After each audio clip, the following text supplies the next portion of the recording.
দেখুন, বিনয়ী হলে সকলেই ঘাড়ে চড়ে বসে। এই গাছটির বেলায়ও তাই ঘটেছে। আমাদের গোলাম মোস্তফা কাকা একটা চমৎকার উদাহরণ সৃষ্টি করেছেন। আপনি যখনই বিনয়ী হবেন, নিচু হবেন, আপনার অবস্থান থেকে আপনি অনেক বেশি বিনয়ী হলেই সকলে আপনার ঘাড়ে চড়ে বসবে, একেবারে পেয়ে বসবে। এই গাছটির বেলায়ও তাই ঘটেছে। এই গাছটি আর অন্য গাছটির পার্থক্য কোথায়? এই গাছটি আসলে নিচু। প্রাকৃতিক কারণেই এই গাছটি ভীষণ নিচু হয়েছে, হেলে পড়েছে। তখনই তার ঘাড়ে চড়ে বসার সুযোগও তৈরি হয়েছে। আমাদের গাছই কষ্ট করে আর গাছ বেয়ে ওঠেনি, দেখেছেন? ঘাড়ে চড়ে বসে এই গাছ কাটা হচ্ছে।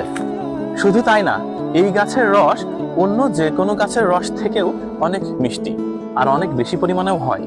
এটি গাছিরাই বলছিলেন। দেখেন, এটা টপ টপ করে রস পড়ছে, প্রতি ন্যানো সেকেন্ডে যেন রস পড়ছে। আচ্ছা, আপনি বলুন, এই গাছের রস অনেক বেশি হয়? এই গাছের রস অনেক বেশি হয়, মানে গাছ তুলনায় রস অনেক বেশি হয়।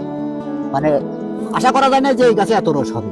আচ্ছা আচ্ছা, তো এই গাছ কাটারও সুবিধা ভালো, হাতের নাগাল আছে। হ্যাঁ, হাতের নাগাল আছে, কাটাও খুব সুবিধে। পৃথিবীটা এরকম না, বলেন? কেউ বিনয়ী হলে সবাই তার ঘাড়ে চড়ে বসে, হ্যাঁ, আর যে শক্ত মানুষ, যে খারাপ মানুষ, তার থেকে সবাই দূরে থাকে। দূরে থাকে।